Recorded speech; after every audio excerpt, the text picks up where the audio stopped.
Nitrogen fixation चल रहा था लास्ट लेक्चर में, है ना। तो नाइट्रोजन फिक्सेशन में मेटाबॉलिज्म ऑफ नाइट्रोजन अपन देख रहे थे, और नाइट्रोजन फिक्सेशन में इंट्रोडक्शन मैंने बता दिया था लास्ट लेक्चर में। तो उसके आगे कंटिन्यू करते हैं, ये सब याद है ना, nitrogen fixation, nitrification, ammonification, denitrification, ये सब बताया था मैंने। साइकिल भी समझा दिया था। चलो ठीक है, तो इसके आगे देखते हैं अब अपन, है ना। हाँ, तो अब इसी को जो आपने साइकिल में देखा ना, उसी को अब अपन थियरी में देखेंगे थोड़ा, ठीक है।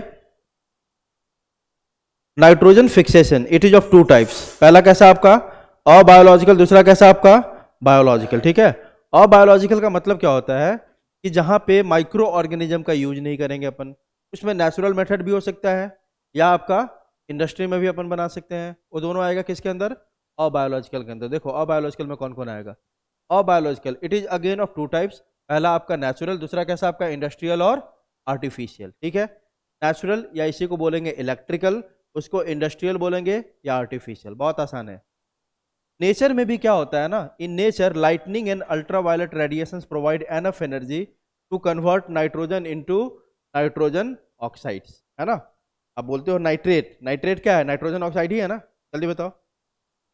हाँ, तो देखो आप नेचर में भी लाइटनिंग जो होता है, आप देखते हो जो बारिश होती है तो लाइटनिंग होती है, जो अल्ट्रावायलेट रेडिएशंस होते हैं उससे भी इतनी एनर्जी मिलती है कि कुछ नाइट्रोजन, याद रखना, कुछ नाइट्रोजन इसमें कन्वर्ट हो जाता है आपका नाइट्रोजन ऑक्साइड में, लेकिन इससे बहुत कम होता है। बहुत कम नाइट्रोजन, आप जानते हो एटमॉस्फेयर में नाइट्रोजन कितने परसेंट है, 78%, है ना। थोड़ा बहुत इससे कन्वर्जन हो जाएगा, इसको नेचुरल मेथड बोलते हैं, क्योंकि नेचर में इसमें हम लोग का कोई कंट्रीब्यूशन नहीं है, नेचर का कंट्रीब्यूशन। तो देखो वहां पे लिखा हुआ है एटमॉस्फेरिक नाइट्रोजन प्लस उसमें जुड़ गया कौन आपका एटमॉस्फेरिक ऑक्सीजन। एनर्जी कहाँ से मिला इसको, यूवी रेडिएशन एंड लाइटनिंग से, और ये बन गया नाइट्रोजन ऑक्साइड, मतलब NO या NO2 या N2O, ये सारे नाइट्रोजन के ऑक्साइड से। दूसरा आप जानते हो अपन कहाँ बनाते हैं, इंडस्ट्री में, है ना। Industrial combustions, forest fires, automobile exhaust and power generating stations are also sources of atmospheric nitrogen oxide. आप देखो इन सब जगहों से भी क्या होता है ना, अब देखो ना, कंबशन हो रहा है ना, फायर है यहाँ पे, ऑटोमोबाइल का एग्जॉस्ट है, इन सब जगह से भी थोड़ी बहुत एनर्जी मिल जाती है, जिससे हम एटमॉस्फेरिक नाइट्रोजन को किस में कन्वर्ट कर लेते हैं, नाइट्रोजन ऑक्साइड में। क्लियर है, तो लिखा भी हुआ है नाइट्रोजन ऑक्साइड आपका प्लस वाटर वेपर, और ये कन्वर्ट हो गया आपका ये नाइट्रस ऑक्साइड में। These acids of nitrogen enter into the soil along with rain and dissociate, है ना। जब बारिश होगा तो ये सारा क्या होगा, सॉइल के अंदर चला जाएगा, और वहां पे जाके फिर से क्या होता है, अलग हो जाता है नाइट्रेट के फॉर्म। क्लियर है, जल्दी बोलो। पहले क्या हुआ, इससे एनर्जी मिला, ये नाइट्रेट के फॉर्म में कन्वर्ट हो गया, सब अंदर गया, तो जो हाइड्रोजन अटैच है ना इससे, वह अंदर जाके क्या होता है, टूट के अलग हो जाता है, और देखो वहां पे बना लिया नाइट्रेट, नाइट्राइट या दूसरे नाइट्रोजन के ऑक्साइड्स, ठीक है। दीज नाइट्रेट, नाइट्राइट और nitrous oxide are uptake by plants and utilise. तो ये सब इतना ध्यान नहीं देना आपको, बस याद रखना नेचुरल तरीके से हो सकता है, इन सब से भी एनर्जी मिल जाती है, जिससे क्या होता है आपका नाइट्रोजन का मेटाबॉलिज्म हो जाता है और नाइट्रोजन ऑक्साइड में कन्वर्ट हो जाता है। और दूसरा मेथड क्या, इंडस्ट्रियल या आर्टिफिशियल। आप जानते हो, सुना होगा आपने हैवर्स मेथड, पढ़ा है, केमिस्ट्री में पढ़ा होगा ना हैवर्स प्रोसेस। हैवर्स प्रोसेस क्या है, प्रोसेस ऑफ अमोनिया फॉर्मेशन, है ना।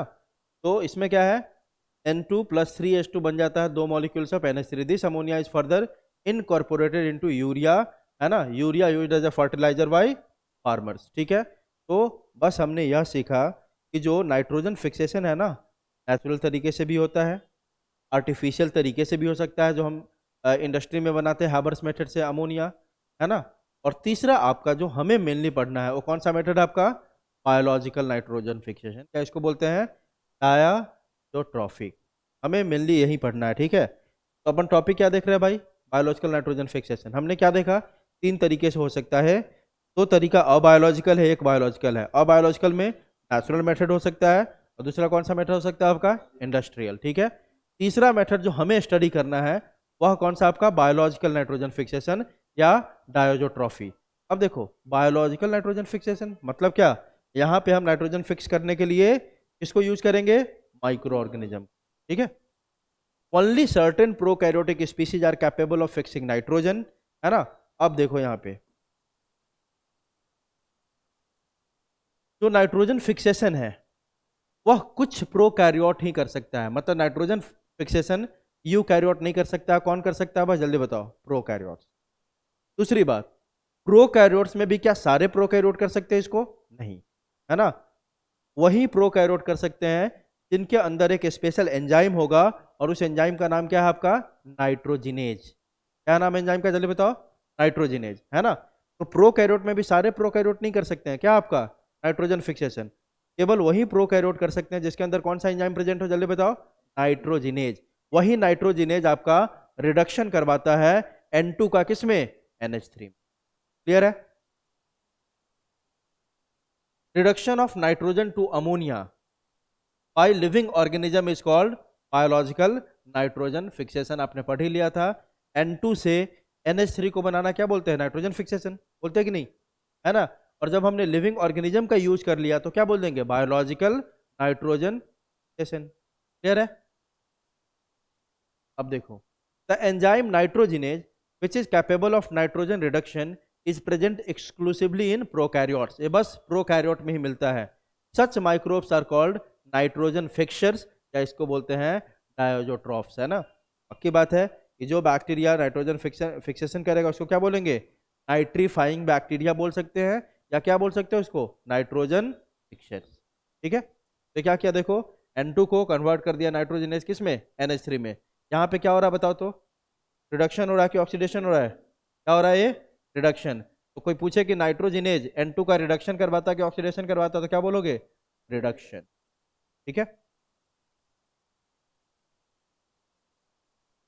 अब अपन एक एक करके देखेंगे कि बैक्टीरिया, प्रोकैरियोट की बात हो रही है तो बैक्टीरिया की बात होगी, है ना। कि बैक्टीरिया किस तरह से आपका नाइट्रोजन का फिक्सेशन करता है, मतलब कैसे नाइट्रोजन को फिक्स करेगा, कैसे नाइट्रोजन को अदर फॉर्म्स में कन्वर्ट करेगा। ठीक है, तो देखते हैं। By bacteria they fix nitrogen in 3 different way. 3 तरीके से, अलग अलग तरीके से बैक्टीरिया नाइट्रोजन को फिक्स करता है। तो देखो, पहला बैक्टीरिया कैसा दिख रहा है आपको? Free living nitrogen fixing bacteria. दूसरा कैसा आएगा आपका? Symbiotic nitrogen fixing bacteria. अब ध्यान देना, आपके एनसीईआरटी की बुक में इसी दोनों का जिक्र है, free living nitrogen fixing bacteria का और सिम्बायोटिक नाइट्रोजन फिक्सिंग बैक्टीरिया का। आप जानते हो बैक्टीरिया दोनों फॉर्म में मिल सकता है कि नहीं, फ्री लिविंग और सिम्बायोटिक।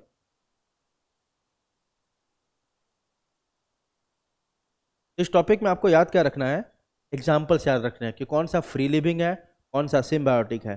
फ्री लिविंग में भी हमें क्या ध्यान देना है कि कौन सा फ्री लिविंग एरोबिक है और कौन सा फ्री लिविंग एन एरोबिक है। ठीक है, तो देखो आप, they fix nitrogen in free living way, है ना। एग्जाम्पल्स कौन है आपका? Azotobacter, Beijerinckia, Rhodospirillum, Bacillus, Clostridium, Rhodopseudomonas. ये सब क्या है आपके? Free living nitrogen fixing bacteria है। ठीक है, उसके बाद देखो, सिम्बायोटिक नाइट्रोजन फिक्सिंग बैक्टीरिया।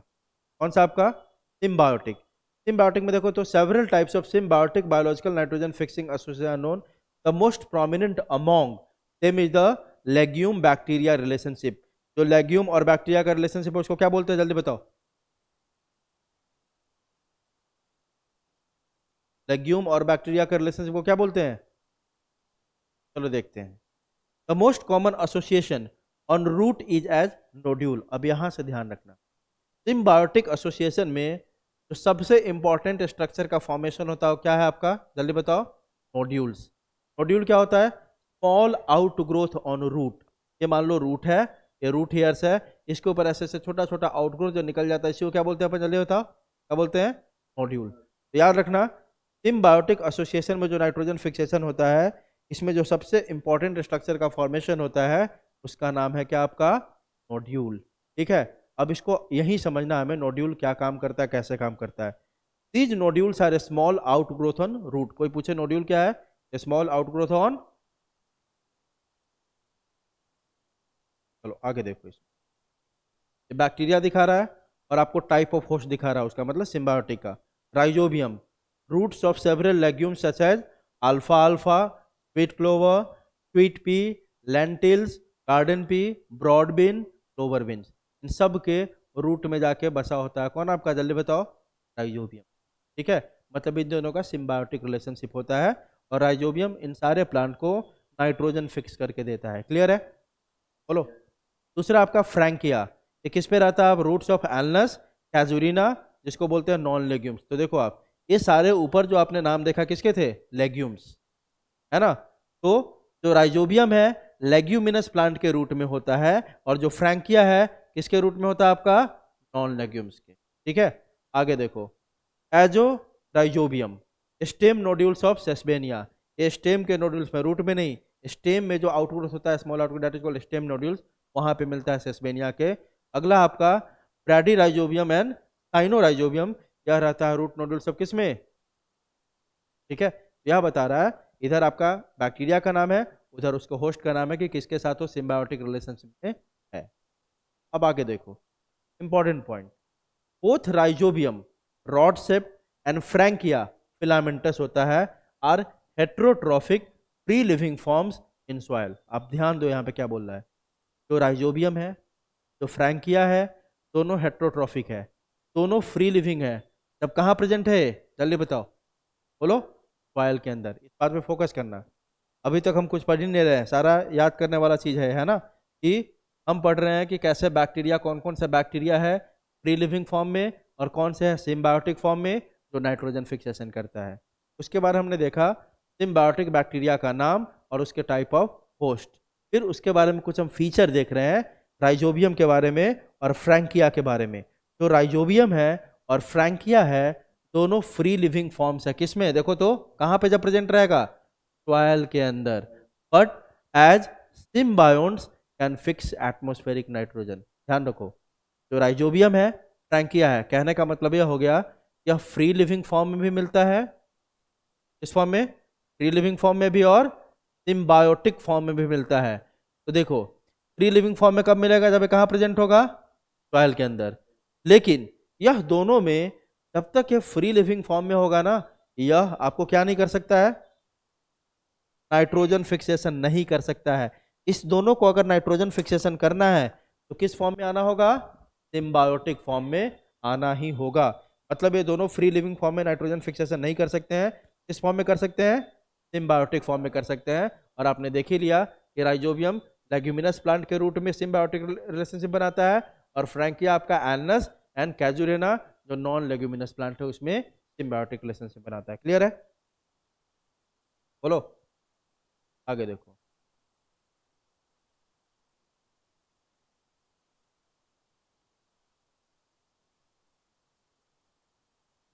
तो अब धीरे धीरे आप देखते जाओ कि कैसे कैसे सारा काम चल रहा है। ठीक है, अब अपन देख रहे हैं क्या क्या देख लिया हमने अभी तक, एक बार समरी कर लेते हैं। पहले आपने देखा कि हम कैसे कैसे नाइट्रोजन फिक्सेशन करवाएंगे। ठीक है, तो बायोलॉजिकल नाइट्रोजन फिक्सेशन कर पढ़ रहे हैं अपन, प्रोकैरियोट कर सकता है। इसमें हमने बैक्टीरिया से देखा, पहले बैक्टीरिया में फ्री लिविंग बैक्टीरिया देखा, और दूसरा कौन सा देखा जल्दी बताओ? Symbiotic nitrogen fixing bacteria. ठीक है, तीसरा देखते हैं पाइलूज सिम्बायोटिक बैक्टीरिया। अब ये भी सिम्बायोटिक ही है, लेकिन लूज इसके पहले लगा दिया। This is symbiosis without nodule formation, for example Azospirillum with maize root, है ना? ये भी आपका सिम्बायोसिस ही है, लेकिन इस सिम्बायोसिस में किसका फॉर्मेशन नहीं होगा? जल्दी बताओ। रूट का, सॉरी नोड्यूल का। नोड्यूल का फॉर्मेशन नहीं होगा, इसलिए इसको लूज सिम्बायोटिक बैक्टीरिया बोल देंगे। और जहां पे नोड्यूल का फॉर्मेशन होगा उसको सीधे सीधे बोल देंगे सिम्बायोटिक बैक्टीरिया। क्लियर है? जल्दी बताओ। हाँ, अब देखो आप, पाइसाइनोबैक्टीरिया और ब्लू ग्रीन एल्गी, ये भी कर सकता है क्या आपका नाइट्रोजन फिक्सेशन, जिसका नाम आप पढ़ चुके हैं, एनाबेना एंड नॉस्टॉक, है ना? They fix nitrogen inside specialised cells called, क्या बोलते हैं इसको? Heterocyst. Blue green algae fix nitrogen by two way, दो तरीके से कर सकता है। इसमें फ्री लिविंग नाइट्रोजन फिक्सिंग है, और ये भी कैसा है आपका? Symbiotic nitrogen fixing. तो क्या पढ़ा हमने भाई अभी तक? सर नाइट्रोजन फिक्सेशन पढ़ रहे हैं, बायोलॉजिकल नाइट्रोजन फिक्सेशन। इसमें हमने देखा बैक्टीरिया कर सकता है, बैक्टीरिया में फ्री लिविंग भी हो सकता है, और दूसरा कैसा हो सकता है आपका? सिम्बायोटिक। इसी तरह सर साइनो बैक्टीरिया भी कर सकता है क्या? क्या नाइट्रोजन फिक्सेशन साइनो बैक्टीरिया में भी एग्जैक्टली सेम है, फ्री लिविंग फॉर्म में भी कर सकता है, और दूसरा किस फॉर्म में कर सकता है? Symbiotic form. ठीक है, तो देख लेते हैं फ्री लिविंग फॉर्म का एग्जाम्पल कौन है। Free living nitrogen fixing bacteria, they fix nitrogen with help of host, for example Nostoc, Anabaena, Oscillatoria, Aulosira, है ना, ये सब आपके एग्जाम्पल है। Oscillatoria and Aulosira are active nitrogen fixer in paddy field. पूछा हुआ है कि पैडी फील्ड का आप नाइट्रोजन फिक्सर का नाम बताइए, तो क्या बोलोगे? ऑसिलोटोरिया एंड ओलोसीरा, क्या दोनों पैडी के फील्ड में नाइट्रोजन फिक्सेशन करता है। क्लियर है? चलिए बताओ। हाँ, दूसरा, and Cylindrospermum is an active nitrogen fixer in sugarcane and maize field. मतलब पैडी में ये दोनों काम करता है, और शुगर केन और मेज के फील्ड में सिलेंड्रोस्पर्मम आपका जो फ्री लिविंग बैक्टीरिया है वह नाइट्रोजन फिक्सेशन करता है। मतलब ये सब टर्म्स आपको याद ही करने होंगे, बैक्टीरिया का नाम है और कुछ है ही नहीं कॉन्सेप्ट इसमें। Symbiotic nitrogen, they fix nitrogen with symbiotic association. PGA make symbiotic association almost with every group of plants in Plantae kingdom. बहुत इंपॉर्टेंट बात है ना, जो ब्लू ग्रीन एल्गी है ना, वो प्लांट किंगडम के लगभग हर प्लांट के साथ सिम्बायोटिक एसोसिएशन बना सकता है। क्लियर है? चलिए बोलो। तो पूछता है कि कौन ऐसा ऑर्गेनिज्म है जो प्लांट किंगडम में हर प्लांट के साथ सिम्बायोटिक एसोसिएशन बना सकता है, तो क्या बोलोगे आप? Blue green algae. ठीक है, अब देखो आप यहाँ दिया भी हो नाम ब्लू ग्रीन एल्गी, और उधर किसका दिया हुआ? Type of host, Anabaena anthocerotae associate with thallus of Anthoceros, इसलिए इसका नाम है क्या है? एनाबेना एंथोसेरोटी। ब्रायोफाइट के साथ बना सकता है। Anabaena azollae associate with, plant का नाम ही एजोला होगा, associate with frond compound leaf of Azolla pinnata, है ना, जो एक टेरिडोफाइट है। अगला है Anabaena cycadeae associate with coralloid root of Cycas, पढ़ा था ना, याद है ना, साइकस का कोरलाइड रूट, है ना। Nostoc species associate with Gunnera angiosperm. तो आप क्या देख रहे हो? यह ब्रायोफाइट के साथ भी बना सकता है, टेरिडोफाइट के साथ भी बना सकता है, एंजियो के साथ भी बना सकता है। मतलब प्लांट किंगडम के लगभग हर प्लांट के साथ ब्लू ग्रीन एल्गी आपका सिम्बायोटिक एसोसिएशन बना सकता है। क्लियर है? बोलो। हाँ, तो अभी का जो टॉपिक देखा आपने, ये बस आपने देखा सारे बैक्टीरिया का नाम। हमने पढ़ा आपका बैक्टीरिया कर सकता है फ्री लिविंग फॉर्म में और सिम्बायोटिक फॉर्म में, और उसमें देख लिया कौन सा होस्ट है, कौन सा आपका बैक्टीरिया है, उसका नाम।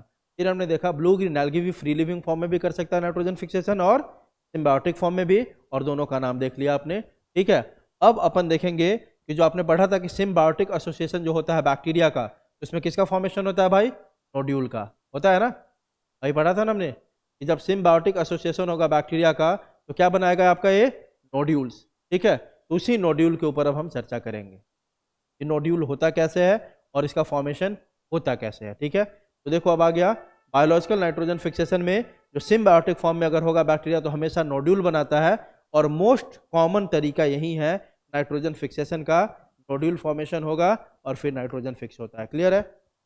बोलो। अब देखो नोड्यूल फॉर्मेशन होता कैसा है, बहुत आसान है। This is a necessity during nitrogen fixation by bacterial symbiosis only. आ गया लाइन। सबसे पहले जब बैक्टीरिया सिम्बायोटिक फॉर्म में नाइट्रोजन फिक्स कर रहा होगा तभी किसका फॉर्मेशन होता है? जल्दी बताओ। नोड्यूल का, बाकी जगह पे नोड्यूल का फॉर्मेशन नहीं होता। क्लियर है? ये बताओ। दूसरा, nodule formation involves a sequence of multiple interactions between rhizobium and roots of the host plant, है ना। ये नोड्यूल फॉर्मेशन क्या होता है? बहुत ज़्यादा सीरीज ऑफ इंटरेक्शंस होते हैं किसके बीच में? बैक्टीरिया के बीच में और root of the host plant, मतलब दोनों के बीच में इंटरेक्शन होगा तभी तो क्या बनेगा आपका? नोड्यूल बनेगा। Principal stages in the nodule formation are summarised as follows, है ना। क्या क्या कैसे कैसे नोड्यूल फॉर्मेशन होता है उसका पूरा समरी आपको यहाँ पे नीचे दिया हुआ है। सबसे पहले क्या होता है देखो, राइजोबियम कॉन्टैक्ट और susceptible root hair, rhizobia multiply and colonize the surroundings of root and get attached to epidermal and root hair cells। बहुत आसान बात है कि इन्फेक्शन करना है रूट में तो कैसे करेगा भाई? उसके अंदर घुसना है तो देखो आप एक एक स्टेप समझते जाओ। यह मान लो ग्राउंड है, यहाँ पे मान लो रूट के ऊपर क्या प्रेजेंट होता है? रूट हेयर होता है कि नहीं? बोलो। अब देखो एक राइजोबियम आएगा और रूट हेयर के कांटेक्ट में आ जाएगा। किसके कांटेक्ट में आ जाएगा? जल्दी बताओ। रूट हेयर के, है ना। रूट हेयर के कांटेक्ट में आने के बाद वह बहुत तेजी से सेल डिवीजन करेगा, मतलब मल्टीप्लाई करेगा। मल्टीप्लाई करने के बाद ये बैक्टीरिया का यहाँ पे पूरा कॉलोनी बन जाएगा कि नहीं? घेर लेगा कि नहीं पूरी तरह से रूट हेयर को? जल्दी बताओ। फिर रहेगा कि नहीं, है ना, सिंपल सी बात है। यह रूट है, रूट हेयर है, यहाँ पे एक बैक्टीरिया आया, कौन आया, एक बैक्टीरिया आया, इसके रूट हेयर से अटैच किया और मल्टीप्लाई कर गया। मल्टीप्लाई करने के बाद वो बहुत सारा नंबर हो गया, मतलब बैक्टीरिया कॉलोनी बना लिया और रूट हेयर को पूरी तरह से सराउंड कर लिया। ठीक है, क्लियर है, इतनी बात समझ में आई? चलिए बताओ। उसके बाद देखो, यह रूट हेयर को सराउंड किया और रूट हेयर होते हुए पहले कहाँ पहुंचा, एपिडर्मिस ऑफ रूट। कहाँ तक पहुंच गया, जल्दी बताओ, एपिडर्मिस, एपिडर्मिस ऑफ रूट। ठीक है, दिस अट्रैक्शन इज कीमोटैक्टिक, है ना, rhicadhesin protein of bacterial cell identify host root, है ना, इस बैक्टीरिया के सेल में एक प्रोटीन होता है। ठीक है, आ रही बात समझ, बोलो, इसको राइकेडेशन प्रोटीन बोलते हैं। यही प्रोटीन ना होस्ट रूट को पहचानता है, मतलब ये रूट को कैसे पहचान लिया, इसी रूट के पास आना है हमें, है ना। इस होस्ट रूट को पहचानने के लिए बैक्टीरियल सेल में एक स्पेशल प्रोटीन होता है, उसी प्रोटीन के हेल्प से यह होस्ट सेल के रूट को पहचानता है और वहां पे अटैच होता है। क्लियर है, चलिए बताओ। हाँ, इसीलिए बोलते हैं दिस अट्रैक्शन इज कीमोटैक्टिक। कीमोटैक्टिक मतलब एक केमिकल के प्रेजेंस में सारा काम हो रहा है ना। एक केमिकल था, ये प्रोटीन है, उसी प्रोटीन के कारण यह जो बैक्टीरिया है इस रूट को पहचान पाया। तो बोल सकते हैं कि दिस अट्रैक्शन इज कीमोटैक्टिक।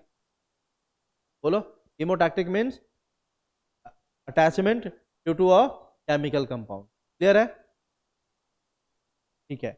उसके बाद देखो, to attract rhizobia, root of legume releases amino acids, sugars, organic acids and क्या आपका फ्लैविनोइड्स। मतलब इसीलिए तो इसको कीमोटैक्टिक बोल रहे हैं अपन, है ना, कि भाई राइजोबिया को अट्रैक्ट करने के लिए रूट बहुत सारा केमिकल रिलीज करता है। क्या रिलीज करता है, केमिकल्स, और केमिकल का नाम दिया हुआ आपका क्या, amino acid, sugar, organic acid, flavonoids, इन सबको रिलीज करता है रूट। और क्योंकि ये रिलीज कर रहा है किसको अट्रैक्ट करने के लिए, जल्दी बताओ, बैक्टीरिया को। अब बैक्टीरिया आया, बैक्टीरिया का यह प्रोटीन निकला और पहचान लिया, अच्छा भाई यहाँ पे रूट है, यहीं पे जाके हमें मल्टीप्लाई करना है। आई बात समझ? तो सारा जो ये अट्रैक्शन है ना, रूट तक जो पहुंचने का कहानी है बैक्टीरिया का, वो कीमोटैक्टिक है। रूट क्या किया, केमिकल सिक्रेट किया, वही केमिकल अट्रैक्ट करता है किसको, बैक्टीरिया को अपने तरफ। क्लियर है, अब आगे देखो। तो अभी तक बैक्टीरिया कहाँ पहुंच चुका है आपका, एपिडर्मिस तक। ठीक है, फेज 2 देखते हैं।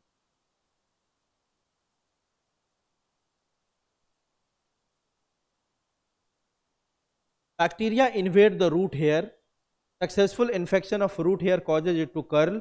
Curling of root hair is induced by specific complex polysaccharides found on the surface of rhizobia, recognized by lectins, small proteins of host plant root. अब देखो क्या होगा, इसमें थोड़ा डिफिकल्ट करके दिया हुआ, आपके एनसीईआरटी में बहुत आसानी से दिया हुआ है, मैं बता दूंगा एनसीईआरटी में भी क्या दिया हुआ। देखो अब क्या हुआ, बैक्टीरिया पूरी तरह से रूट हेयर के अंदर, जैसे ही रूट हेयर के अंदर घुसता है ना बैक्टीरिया, उस स्टेज को अपन बोलते हैं इन्फेक्शन। क्या बोलते हैं, चलिए बताओ, इन्फेक्शन, है ना। तो बैक्टीरिया पूरी तरह से रूट हेयर के अंदर घुस गया, मतलब बैक्टीरिया उस होस्ट रूट को इन्फेक्ट कर दिया। इन्फेक्शन क्यों किया, क्योंकि उसको पूरा अंदर जाना है। रूट हेयर को इन्वेट किया, रूट हेयर से कहाँ पहुंचेगा, जल्दी बताओ, एपिडर्मिस, एपिडर्मिस से कहाँ पहुंचेगा, कॉर्टेक्स, है ना। तो जैसे ही रूट हेयर में घुस जाता है, उस स्टेज को क्या बोलते हैं अपन, infection. Successful infection of root hair causes it to curl. जैसे ही रूट हेयर में इन्फेक्शन होता है ना, या रूट हेयर मान लो ऐसे है अभी, ठीक है, इन्फेक्शन जैसे ही होता है, कैसे पता चलता है कि रूट हेयर में इन्फेक्शन हो गया, रूट हेयर ऐसे मुड़ जाएगा। कैसा हो जाएगा, रूट हेयर ऐसे कर्ल कर जाएगा। आई बात समझ, चलिए बताओ। रूट हेयर का कर्लिंग होना मतलब क्या हो गया, कि बैक्टीरिया ने सक्सेसफुली रूट हेयर को क्या कर दिया, इन्फेक्ट कर दिया। क्लियर है, ठीक है। Curling of root hair is induced by specific complex polysaccharides found on the surface of rhizobia. या रूट कर्ल कैसे हो गया, कैसे हो गया भाई, उस राइजोबिया, देखो ना ये रूट हेयर था, मान लो ऐसे स्ट्रेट था, इसमें आके कौन इन्फेक्ट किया, राइजोबिया। राइजोबिया क्या सिक्रेट करता है, इसमें एक कॉम्प्लेक्स पॉलीसैकेराइड, और इसी पॉलीसैकेराइड के कारण क्या होता है, आपका रूट क्या हो जाता है, जल्दी बताओ, कर्ल। ठीक है, और इस पॉलीसैकेराइड को पहचानता कौन है, होस्ट सेल में। होस्ट सेल में एक प्रोटीन होता है, उसका नाम क्या है, लैक्टिन्स। यही लैक्टिन पहचानता है किसको, आपको, जल्दी बताओ, पॉलीसैकेराइड। इतनी बात समझ में आ रही है सबको, ये बताओ। ये आपके एनसीईआरटी में इतना डिटेल नहीं है, मैं आपको बताऊं क्या बोल दिया, बहुत आसान है सर। ये मान लो ऐसे देखो, ये प्लांट है का रूट, ठीक है, रूट के ऊपर क्या प्रेजेंट होगा, रूट हेयर होगा कि नहीं होगा, ये मान लेते हैं रूट हेयर, ठीक है। अब बैक्टीरिया इस रूट हेयर को कैसे पहचानेगा, बता दिया बैक्टीरिया के अंदर एक प्रोटीन होता है, लेकिन यहां तक बैक्टीरिया जाएगा क्यों, उसको कुछ फायदा मिलेगा तब तो जाएगा, है कि नहीं। तो यह रूट हेयर क्या करता है, बहुत सारा केमिकल सिक्रेट करता है। क्या सिक्रेट करता है जल्दी बताओ, chemical, amino acid, sugar, flavonoids secrete करता है, जिसके कारण सारे बैक्टीरिया इसके तरफ खींचे हुए चले जाते हैं, किसके पास, जल्दी बताओ, रूट हेयर के पास। आई बात समझ, रूट हेयर तक कैसे पहुंचा, रूट केमिकल सिक्रेट किया, वहीं अट्रैक्ट करता है बैक्टीरिया को, किसके पास, रूट के पास, ठीक है। अब यह रूट बैक्टीरिया आया और इस रूट हेयर के पास बहुत तेजी से क्या किया, मल्टीप्लाई करने लग गया और पूरी तरह से रूट हेयर को घेर लिया। घेरने के बाद रूट हेयर के अंदर वो घुसने लग गया, मतलब रूट हेयर में क्या कर दिया जल्दी बताओ, इन्फेक्शन, क्या कर दिया, इन्फेक्शन। अब जब बैक्टीरिया रूट हेयर में घुसता है ना, तो यह एक पॉलीसेकेराइड सिक्रीट करता है, उसी के कारण रूट हेयर कैसा हो जाएगा आपका, कर्ल कर जाएगा। उस पॉलीसेकेराइड को पहचानता कौन है, इस बैक्टीरिया के अंदर, इस होस्ट सेल के अंदर, होस्ट सेल के रूट में एक प्रोटीन होता है, उसका नाम है लैक्टिन, क्लियर है। हाँ, तो रूट हेयर आपका कर्ल हो गया। अब आगे देखो, stage 3, an infection thread is produced carrying the bacteria into the inner cortex of the root, है ना। अब क्या हो गया आपका, इन्फेक्शन हुआ, इन्फेक्शन के बाद कर्लिंग हो गया, कर्लिंग के कारण क्या हो गया, एक थ्रेड बन गया, रूट हेयर पूरा ऐसे करके एक थ्रेड बन गया, और उसी कर्लिंग होते हुए अब धीरे धीरे बैक्टीरिया रास्ता बनाया, कहाँ पहुंच गया जल्दी बताओ, कॉर्टेक्स में। एपिडर्मिस, एपिडर्मिस के बाद कहाँ पहुंचेगा, कॉर्टेक्स, है ना, वही लिख रहा है। An infection thread is produce carrying the bacteria into the inner cortex of the root, then bacteria are released from the thread into the cells. अब रूट हेयर ऐसे कर्ल हो गया था ना, वही आपका कहलाता है इन्फेक्शन थ्रेड। रूट हेयर जब पूरा कर्ल हो जाता तो उसको बोलते हैं इन्फेक्शन थ्रेड। या रूट हेयर पूरा अंदर तक लेके गया, किसको जल्दी बताओ, बैक्टीरिया को, कहां तक पहुंचा दिया, कॉर्टेक्स तक। कॉर्टेक्स में जैसे ही पहुंचता है बैक्टीरिया आपका, वह बैक्टीरिया सारा रिलीज हो गया, किसके अंदर, कॉर्टेक्स के अंदर, ठीक है। The bacteria are release from the thread into the cells, the bacteria get modified into rod shaped bacteroids and causes inner cortical and pericycle cells to divide. जैसे ही आपका कॉर्टेक्स में घुसा ना बैक्टीरिया, वो अपने शेप को चेंज कर लिया, और किस शेप का बन गया जल्दी बताओ, रॉड शेप का। तब उसको बैक्टीरिया नहीं बोल के क्या बोलने लग गया अपन, जल्दी बताओ, बैक्टीरोइड्स, है ना। और तब यह क्या करता है, कॉर्टेक्स में, और कॉर्टेक्स के जस्ट नीचे कौन है जल्दी बताओ, पेरीसाइकल, पेरीसाइकल के सेल्स को डिवाइड करना शुरू कर देता है। वही जो न्यू सेल्स डिवाइड करके बनेगा ना, वही आपका स्मॉल आउटकोर्स बना लेता है, जिसको क्या बोलते हैं अपन, नोड्यूल्स। आई बात समझ, बोलो, हाँ हाँ। For the differentiation of cortical and pericycle cells, PGR, auxin and cytokinin are required. Dedifferentiation के लिए, है ना। जो कॉर्टिकल और पेरीसाइकल के सेल है, उसमें फिर से पहला क्या होता है, डिफरेंशिएशन, डिफरेंशिएशन के बाद डी डिफरेंशिएशन, है ना। उसमें फिर से अगर डिवीजन करना हो तो उसके लिए किसकी जरूरत होती है, आपका हार्मोन की जरूरत होती है, उसका नाम क्या है, auxin and cytokinin. Auxin is provided by host root while cytokinin by bacteria, ठीक है। Division and growth of cortical and pericycle cells lead to nodule formation. Stage 4 क्या है, the mature nodule will form and establishes a direct vascular connection with the host for exchange of nutrient, important line है। जो nodule का formation हुआ ना, वह पूछता है कि जो नोड्यूल बना उसको फूड, वाटर कहाँ से मिलेगा, कहाँ से मिलेगा, होस्ट सेल से ही मिलेगा, क्योंकि वो डायरेक्ट वैस्कुलर कनेक्शन बना लेता है, किसके साथ, प्लांट रूट के साथ। क्लियर है। अरे रूट के ऊपर ही नोड्यूल बना है, मान लो ये रूट है, रूट के ऊपर ये स्मॉल आउटग्रोथ बन गया, इसको बोलते हैं नोड्यूल। तो नोड्यूल रूट का पार्ट थोड़ी है, वो तो बैक्टीरिया और रूट के इंटरेक्शन से बना। इस नोड्यूल को खाना पीना चाहिए ना, खाना पानी पीने के लिए क्या करता है, ये डायरेक्ट अपना वैस्कुलर कनेक्शन किसके साथ बना लेता है, होस्ट प्लांट के साथ। क्लियर है, बोलो। अब अभी तक लग रहा होगा क्या क्या पढ़ लिया। अब एनसीईआरटी के अकॉर्डिंग इसको समराइज कर देता हूँ, सीधी बात ऐसे याद रखना। पहला क्या हुआ, रूट केमिकल सिक्रेट किया, केमिकल सिक्रेट के कारण बैक्टीरिया उसके पास अट्रैक्ट हुआ, और बैक्टीरिया जाके वहाँ पे मल्टीप्लाई किया और रूट हेयर को कॉलोनाइज कर दिया। रूट हेयर को कॉलोनाइज करने के बाद रूट में इन्फेक्शन हुआ। इन्फेक्शन मतलब रूट के अंदर, रूट हेयर के अंदर घुसा कौन, आपका बैक्टीरिया। जैसे ही रूट हेयर के अंदर घुसा, रूट क्या हो गया आपका, जल्दी बताओ, कर्ल। अब कर्ल होने के बाद उसको इन्फेक्शन थ्रेड बोलते हैं। उसी कर्लिंग के थ्रू बैक्टीरिया अंदर घुसा, एपिडर्मिस, एपिडर्मिस से कहाँ चला गया, कॉर्टेक्स, है ना। कॉर्टेक्स में जाने के बाद बैक्टीरिया पूरी तरह रूट हेयर से डिसोसिएट हो जाता है और अपना शेप चेंज करके कैसा बन जाता है, बैक्टीरोइड्स, रॉड शेप, है ना। वहां पे जाके कॉर्टेक्स के सेल को, कॉर्टेक्स से आगे बढ़ेगा तो पेरिसाइकिल के सेल्स को क्या करेगा, डिवाइड करना शुरू करेगा, उसके सेल्स में डिवीजन शुरू हो जाएगा, उस डिवीजन के कारण स्मॉल आउटगेट्स बनने शुरू हो जाएंगे रूट के ऊपर, दैट इज कॉल्ड नोड्यूल, और वह नोड्यूल डायरेक्ट कनेक्शन बना देता है, वैस्कुलर कनेक्शन किसके साथ, होस्ट प्लांट के साथ। हो गया, क्लियर है। यह डायग्राम आपके एनसीईआरटी का ही है, देखो यही बन रहा है आपका, आपको दिख रहा होगा डायग्राम को, आपको दिख रहा होगा रूट नोड्यूल कैसे बन रहा है। देखो यहाँ पे सॉइल पार्टिकल्स दिख रहा है, ये रूट हेयर यहाँ पे बना हुआ है, दिस इज रूट हेयर, और यहाँ पे बैक्टीरिया है, बैक्टीरिया आया और रूट हेयर के पास बहुत तेजी से डिवाइड करने लग गया, कि नहीं, जल्दी बताओ, बोलो। उसके बाद देखो यह बैक्टीरिया धीरे धीरे क्या हुआ, बहुत तेजी से डिवाइड कर गया किसके पास, रूट हेयर के पास, और धीरे धीरे रूट में एंटर करना शुरू किया, जिसके कारण रूट में इन्फेक्शन हुआ और वो क्या हो गया, देखो तो कर्ल हो गया, कर्लिंग हो गया।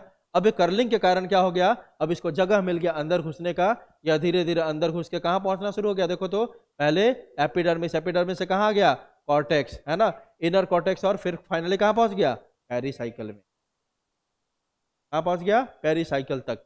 जैसे ही ये कॉर्टेक्स और पेरिसाइकिल में पहुंचता है, यह क्या करता है, इसके सेल्स को डिवाइड करना शुरू कर देता है, जिसके कारण आपका किसका फॉर्मेशन हो गया, हो गया है कहाँ इसमें सर बैक्टीरिया आया, रूट में इन्फेक्शन किया, रूट का कर्लिंग हुआ, इस कर्लिंग को बोलते हैं, इसको आप बोल देते हैं इन्फेक्शन थ्रेड, ही पूरे को, इसी इन्फेक्शन थ्रेड होते हुए कहाँ पहुंच गया ये, कॉर्टेक्स, कॉर्टेक्स और कहाँ, पेरिसाइकिल। जैसे ही कॉर्टेक्स और पेरिसाइकिल में पहुंचता है, अपना शेप चेंज करके कैसा हो गया ये, रॉड शेप, जिसको क्या बोलेंगे, बैक्टीरियोइड्स, और यहाँ पे कॉर्टेक्स और पेरिसाइकिल को सारे डिवाइड करना शुरू किया और डिवीजन करके क्या बना दिया आपका,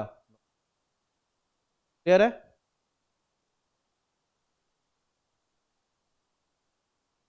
mechanism of biological nitrogen fixation, requirements for biological nitrogen, पहले देखते हैं कि क्या क्या रिक्वायर्ड है, तो किसको हमें चेंज करना है भाई, नाइट्रोजन को, नाइट्रोजन क्या हो गया आपका, जल्दी बताओ, सबस्ट्रेट, है ना।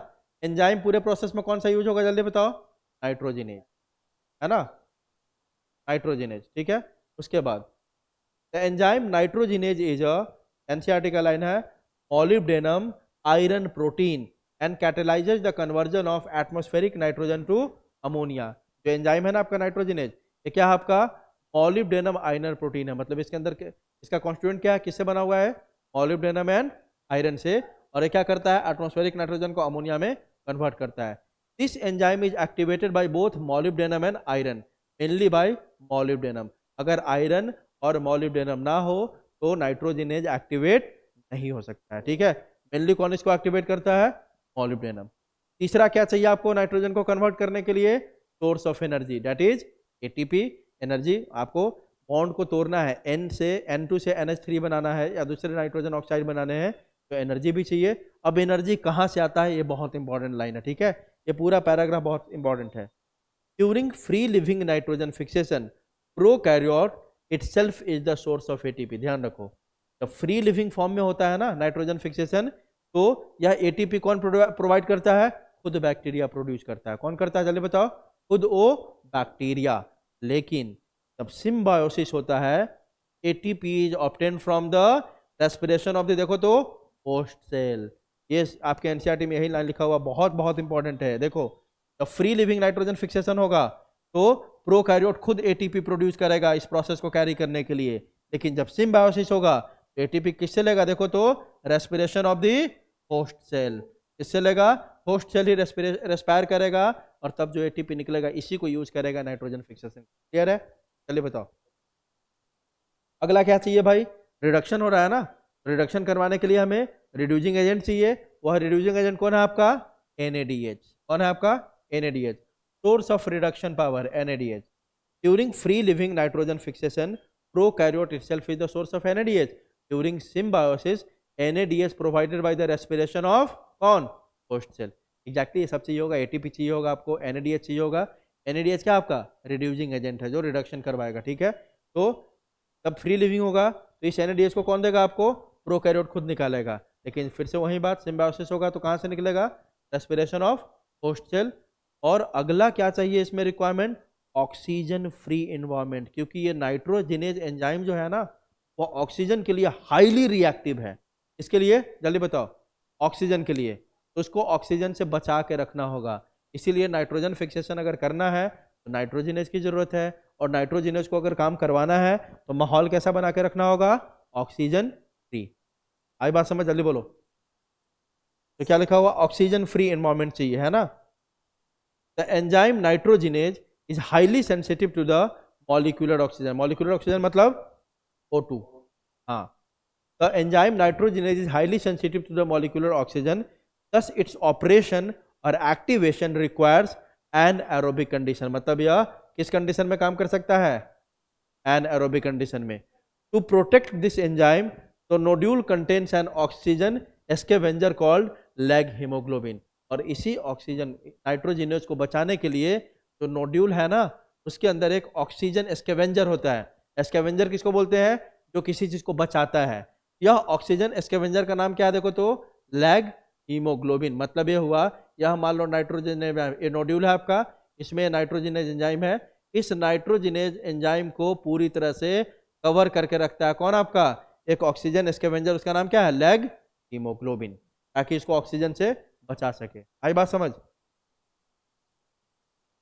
लैग हीमोग्लोबिन एक आपका प्रोटीन है, is a joint product of both plant and the bacterium, in which the globin is produced by the plant and the heme and iron atom bound in the porphyrin ring is produced by the bacterium। आपको इतना नहीं याद रखना है, यह होलो protein है, मतलब दो चीज को मिला के बना हुआ, याद है ना, कंजुगेटेड, याद है कंजुगेटेड। ये भी एक कंजुगेटेड प्रोटीन है लैग हीमोग्लोबिन, जिसको दोनों मिलकर बनाया हुआ है, प्लांट और एनिमल। क्योंकि ये कहाँ प्रेजेंट है लैग हीमोग्लोबिन, लैग हीमोग्लोबिन कहाँ प्रेजेंट है, नोड्यूल में, है ना। तो नोड्यूल किसके थ्रू बना था, केवल प्लांट बनाया था कि प्लांट और बैक्टीरिया मिलकर बनाया था, प्लांट और बैक्टीरिया मिलकर बनाया था। इसीलिए लैग हीमोग्लोबिन भी दोनों मिलकर बनाता है, प्लांट भी और बैक्टीरिया भी। जो इसमें लैग हीमोग्लोबिन है ना, तो हिम मतलब क्या होता है, आयरन, और ग्लोबिन मतलब क्या होता है, प्रोटीन, है ना। ग्लोबिन प्रोटीन है और हिम मतलब क्या होता है, जल्दी बताओ, आयरन। तो जो आयरन वाला पार्ट है वह कौन दिया है आपका, बैक्टीरिया, और जो ग्लोबिन प्रोटीन वाला पार्ट है कौन दिया है आपका, प्लांट। ठीक है। इसके लिए जीन की भी जरूरत होती है, नाइट्रोजन फिक्सिंग जीन बोलते हैं इसको, NOD, NIF फिक्स, ये सब जीन के नाम है ना। NOD gene present in both plant and bacterium, while NIF nitrogenase inducing factor and fix present only in bacterium. ये तीन जीन का नाम दिया हुआ है, इस जीन की भी जरूरत होती है नाइट्रोजन फिक्सेशन में। जो NOD जीन है वो प्लांट में प्रेजेंट है और बैक्टीरिया में भी, लेकिन बाकी जो दो जीन है किस में प्रेजेंट है, बस बैक्टीरिया। क्लियर है। इस तरह से आपका नाइट्रोजन फिक्सेशन के लिए ये सारी चीजें चाहिए। पक्की बात है, ये सब चाहिए होगा सर, नाइट्रोजन का फिक्सेशन करना है तो नाइट्रोजन तो चाहिए ही चाहिए, है ना। तो सबस्ट्रेट हो गया आपका क्या, नाइट्रोजन। एंजाइम कौन चाहिए, नाइट्रोजनेज, क्या है आपका, मॉलिक्यूलर आयरन प्रोटीन है। तीसरा आपको क्या चाहिए, सोर्स ऑफ एनर्जी। चौथा चाहिए source of reducing power, NADH। अगला क्या चाहिए, ऑक्सीजन फ्री एनवायरमेंट। और यह कौन बना के देता है इसको, लैग हीमोग्लोबिन, जो कहाँ प्रेजेंट है, जल्दी बताओ, नोड्यूल के अंदर। ठीक है। क्योंकि नाइट्रोजनेज एंजाइम जो है ऑक्सीजन के लिए बहुत ज़्यादा सेंसिटिव है, तो उसको बचा के रखना होता है ऑक्सीजन से, और उस काम को करने में हेल्प करता है एक ऑक्सीजन स्कैवेंजर, तो ऑक्सीजन से बचाने वाला एक स्ट्रक्चर, उसका नाम क्या है, लैग हीमोग्लोबिन, है ना। हाँ, और लास्ट इसमें क्या चाहिए होगा, एक कुछ जीन चाहिए होते हैं, जो नॉड, NIF और FIX। नॉड जीन दोनों में होता है, बाकी दो जीन किस में है, बस। इस तरह से आपका नाइट्रोजन, देखो अब आगे आपका यहाँ पे सबस्ट्रेट आपका कौन है, जल्दी बताओ, नाइट्रोजन, N2, है ना। तो यहाँ देखो N2 है, N और N के बीच में कितने बॉन्ड है, ट्रिपल बॉन्ड है कि नहीं, दिख रहा है, यहाँ पे देखो ट्रिपल बॉन्ड दिख रहा है, आपके NCERT में भी दिया हुआ है। अब देखो यहाँ पे ये एंजाइम है, एंजाइम का नाम क्या है, नाइट्रोजिनेज। इसी एंजाइम में आके बाइंड कर गया कौन, आपका N2, आके बाइंड किया ना, जल्दी बताओ, binding of substrate to enzyme. इसके कारण क्या बन जाएगा, एंजाइम सबस्ट्रेट कॉम्प्लेक्स बना। उसके बाद धीरे धीरे रिडक्शन शुरू हो गया, रिडक्शन मतलब एडिशन ऑफ H+, है ना। तो देखो पहले स्टेप में तो क्या जुड़ा आपका, हाइड्रोजन, ऐसा कुछ है, देखो आपका N और ट्रिपल बॉन्ड N है, देखो N डबल बॉन्ड N हो गया, मतलब क्या, एक H यहां ऐड हो गया, एक H यहां ऐड हो गया। आई बात समझ, जल्दी बताओ। देखो ऐसे ही पूरा पूरा प्रोसेस में बता दो आपको कैसे होगा। अब पहले कैसा है भाई, N ट्रिपल बॉन्ड N। अब इसमें हमने ऐड कर दिया दो हाइड्रोजन ऐड करेगा तो एक बॉन्ड हटेगा कि नहीं, जल्दी बताओ। तो देखो अब ये अब ऐसा हो गया, N डबल बॉन्ड N, एक H यहां आ गया, दूसरा H यहां आ गया। क्लियर है, चलिए बताओ। फिर इसमें ऐड कर दिया हमने क्या, 2 हाइड्रोजन, फिर से वही होगा N, सिंगल बॉन्ड N हो गया, पहले सिंगल बॉन्ड N हो गया, पहले से यहाँ पे H पहले से था, अब 2 H और ऐड करना है ना, एक को ऊपर कर देते हैं इसमें, एक को ऊपर कर देते हैं, ठीक है, क्लियर है। फिर से हमने ऐड कर दिया कितने को, 2 H प्लस को, फिर से किसको ऐड कर दिया जल्दी बताओ, 2 H प्लस को, जो एक सिंगल बॉन्ड बचा हुआ वो भी हट जाएगा कि नहीं, अब बोलो, प्लस 2H किया, फिर से ये सिंगल बॉन्ड जो बचा हुआ वो भी हट गया, और इधर बन गया आपका, पहले से ऐसे प्रेजेंट था आपका NH, एक और H जुड़ गया, क्या बन गया आपका NH3, और इधर भी क्या बन गया आपका NH3, कितने मॉलिक्यूल ऑफ NH3 बन गए, 2 मॉलिक्यूल्स ऑफ NH, क्लियर है, ये बात सबको समझ में आई, कैसे बनाया समझ में आया भाई, देखो 2 हाइड्रोजन ऐड किया तो एक बॉन्ड हट गया, और 2 यहाँ पे हाइड्रोजन ऐड हो गया, फिर से 2 ऐड किया तो सिंगल बॉन्ड बच गया, 2 ऐड हो गया, फिर से ऐड किया तो सारे बॉन्ड हट गए, और एक नाइट्रोजन के साथ 3 हाइड्रोजन, दूसरे नाइट्रोजन के साथ 3, आपका बन गया 2 मॉलिक्यूल सब क्या, अमोनिया, और एंजाइम आपका फिर से क्या हो गया, रिलीज हो गया, ताकि दूसरे रिएक्शन को ये कैरी आउट कर सके, क्लियर है, बोलो, अब आगे देखो, the mechanism of nitrogen fixation is summarised by the following, पूरा जो आपका मैकेनिज्म है ना उसका एक सिंगल इक्वेशन यहाँ पे दिया हुआ है, नाइट्रोजन 1 मॉलिक्यूल ऑफ नाइट्रोजन को क्वेश्चन इससे पूछता है कितने इलेक्ट्रॉन चाहिए जल्दी बताओ, 8 इलेक्ट्रॉन, 8 हाइड्रोजन, और कितने एटीपी जल्दी बताओ, 16 एटीपी, नाइट्रोजन ने जहाँ में लगा 2 मॉलिक्यूल्स आपका बनेगा अमोनिया का, हाइड्रोजन, अब इसमें क्वेश्चन कैसे पूछेगा देखो,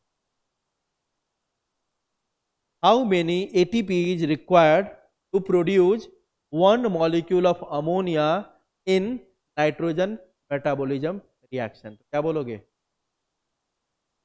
8, याद रखना 2 मॉलिक्यूल्स को प्रोड्यूस करने के लिए कितना एटीपी देना पड़ा हमें, 16, तो एक मॉलिक्यूल के लिए कितना देना होगा, 8 देना होगा, पूछ लेगा how many electrons are required for the production of 4NH3, तो क्या बोलोगे, 2 के लिए कितने चाहिए 8, 4 के लिए कितने चाहिए होंगे 16, आ रही बात समझ, तो इस तरह से आप कैलकुलेट करोगे सारे इक्वेशन को। In the above reaction the ammonia synthesis by nitrogenase requires a very high input of energy 8 ATP for each NH3 produce, एक NH3 के लिए कितने एटीपी चाहिए भाई, क्लियर है, चलो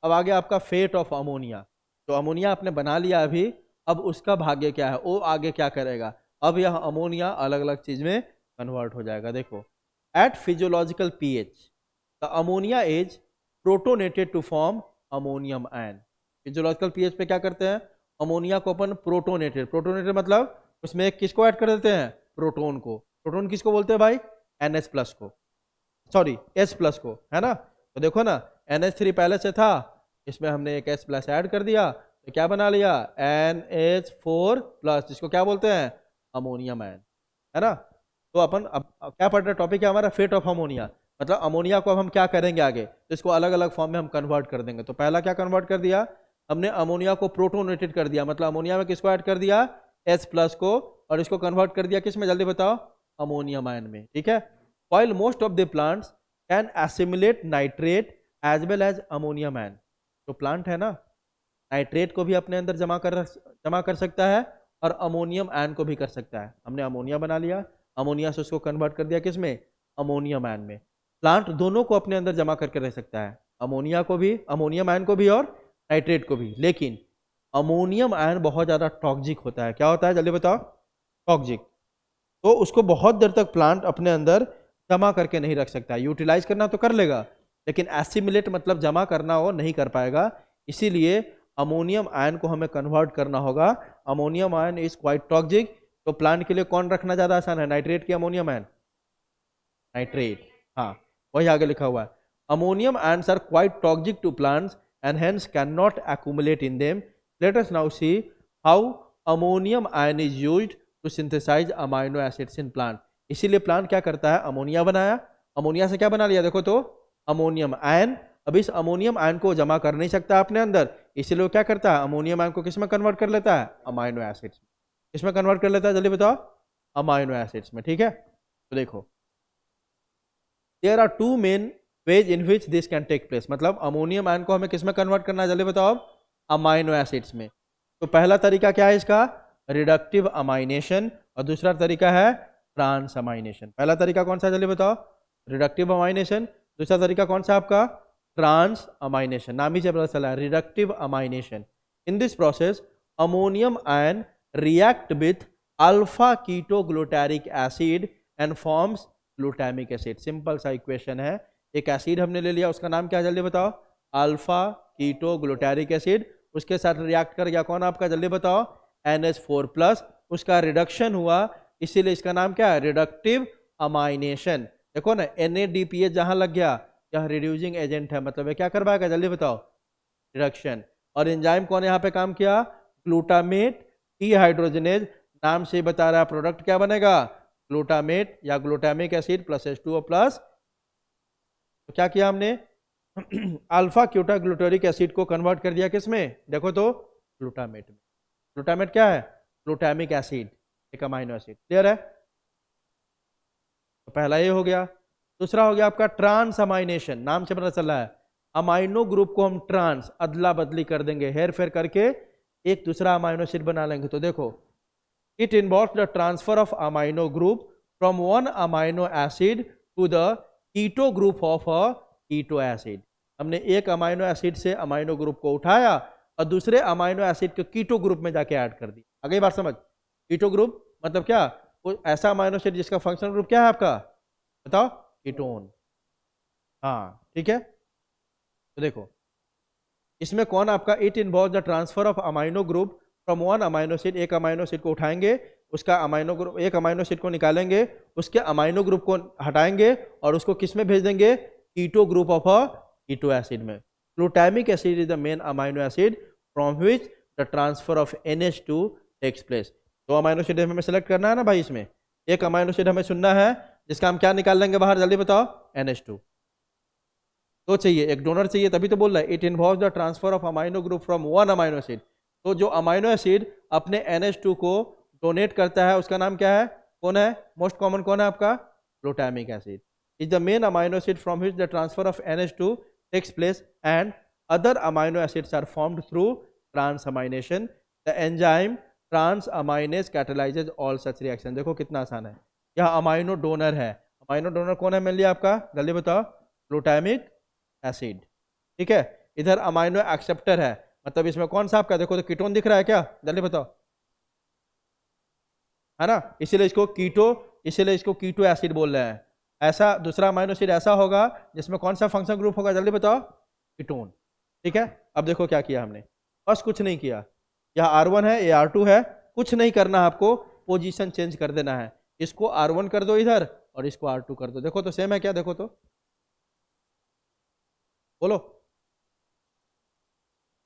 कुछ नहीं करना, फिर से बता रहा हूं, देखो इधर जो R1 है ना, ये पूरा इक्वेशन लिख लो और बस उधर जाके ना नंबरिंग चेंज कर दो। यहाँ पे इसमें R1 लगा हुआ है, इसमें R2, यहाँ पे आके इसमें R1 कर दो और इस वाले में क्या कर दो, उधर जल्दी देखो R2। बस हमने अमाइनो ग्रुप का पोजीशन चेंज किया है, यहाँ से NH3 को निकाला, है ना, बात समझ में आ रही है, और यहाँ पे ऐड कर दिया। केवल अमाइनो एसिड को हमने क्या किया है, ट्रांसफर किया है, इसमें से उठाया और इसमें ऐड कर दिया। आई बात समझ, जल्दी बताओ, बोलो। हाँ, तो यह हो गया आपका अमाइन ट्रांस अमाइनेशन। इसके कारण हम क्या किया, हमने अमाइनो एसिड का प्रोडक्शन कर, ग्लूटामिक एसिड प्लस, और भी तरीका बता रहा आपका, glutamic acid plus oxalo acetic acid, इससे क्या बन गया आपका, alpha keto glutaric acid plus aspartic acid.